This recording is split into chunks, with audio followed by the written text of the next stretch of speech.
This is Inside Indiana Business Radio on demand for Friday, February 14th, 2025. I'm Gary Dick. The ports of Indiana shipped 13 million tons of cargo in 2024, the second highest annual volume in the Port Authority's 60-year history. Cargo shipments increased during the fourth straight year for the statewide Port Authority, up 3% from 2023, and the second best to the 2018 record of 14.8 million tons. Public and private investment into Indiana's three ports totaled more than $200 million in 2024, including 4 company expansions, 3 new companies locating at the ports, and 6 federal grant projects supporting critical infrastructure investment. The South Bend Redevelopment Commission has approved the city's plan to purchase the long-defunct State Theater for $800,000.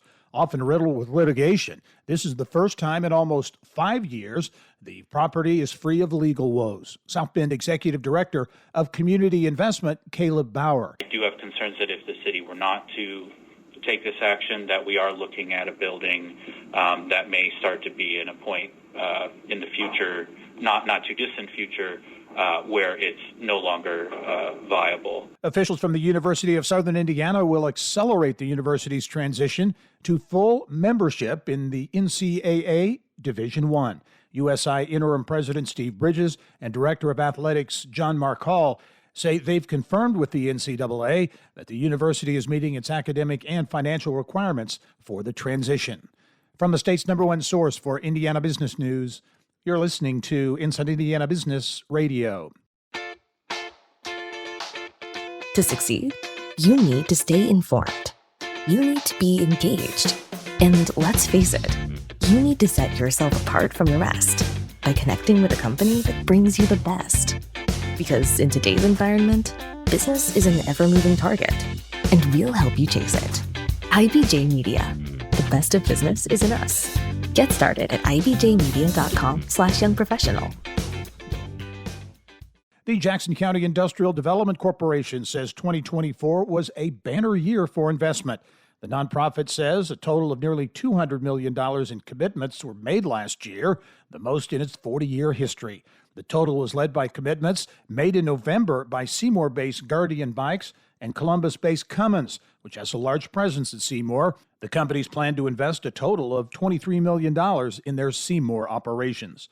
The Indiana House Ways and Means Committee has approved a bill that would establish a county deputy prosecuting attorney public defender scholarship program and fund. House Bill 1049 would award a scholarship to an incoming full-time law school student of $20,000 for 3 years.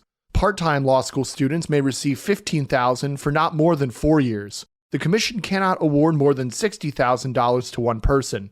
It's aimed at addressing the attorney shortage in the Hoosier State. To qualify for the scholarship, applicants must agree to work full-time as a deputy prosecutor or public defender in Indiana for at least 5 consecutive years following admittance to the Indiana bar. The bill passed unanimously and is headed to the full House for consideration. I'm Mark Mazurik for Inside Indiana Business Radio. Tourism and marketing agency Explore Evansville is named its next leader. Tom White will join the organization March 3rd as president and CEO. He comes from Visit Mobile, Alabama, where he served as vice president of convention and leisure sales. White has 30 years of industry experience and serves on tourism boards at the state and national levels. This is Gary Dick for Inside Indiana Business Radio on demand.